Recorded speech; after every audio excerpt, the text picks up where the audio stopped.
kutambulisha kwamba wewe ni mtoto wa Mungu. Hata katika siku kuu ya Bwana wewe utaponaje?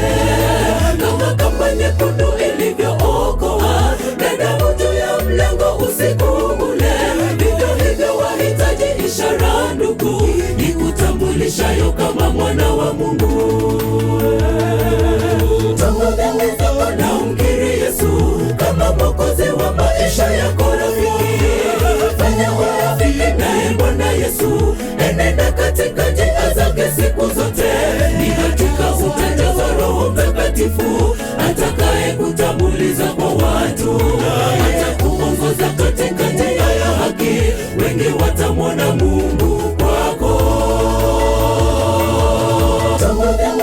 Na umkiri Yesu kama Mwokozi wa maisha yako rafiki.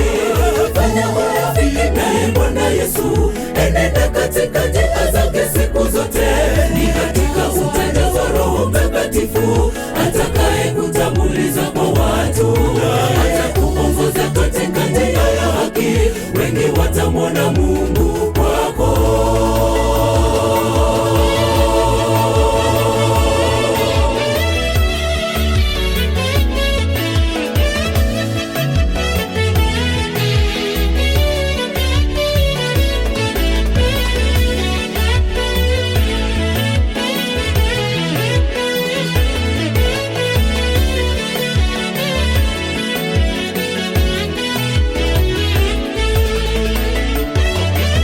Matendo na maongezi yako yanamdhihirisha Yesu Kristo. Mavazi, unywaji na ulaji wako yanamshuhudia Kristo.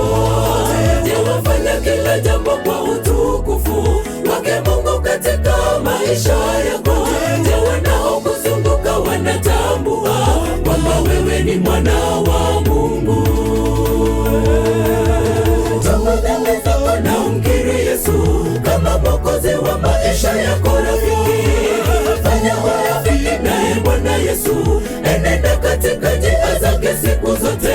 Ni katika utajazwa Roho Mtakatifu atakaye kutambuliza kwa watu, atakuongoza katika njia ya haki. Wengi watamwona Mungu kwako. Na umkiri Yesu kama Mwokozi wa maisha yako rafiki. Fanya urafiki naye Bwana Yesu, enenda katika njia zake siku zote. Ni katika utajazwa Roho Mtakatifu atakaye kutambuliza kwa watu, atakuongoza katika njia ya haki. Wengi watamwona Mungu kwako. Na umkiri Yesu kama Mwokozi wa maisha yako rafiki. Fanya urafiki naye Bwana Yesu, enenda katika njia zake siku zote. Ni katika utajazwa Roho Mtakatifu atakaye kutambuliza kwa watu, atakuongoza katika njia ya haki. Wengi watamwona Mungu kwako. Na umkiri Yesu kama Mwokozi wa maisha yako rafiki. Fanya urafiki naye Bwana Yesu, enenda katika njia zake siku zote. Ni katika utajazwa Roho Mtakatifu atakaye kutambuliza kwa watu, atakuongoza katika njia ya haki. Wengi watamwona Mungu.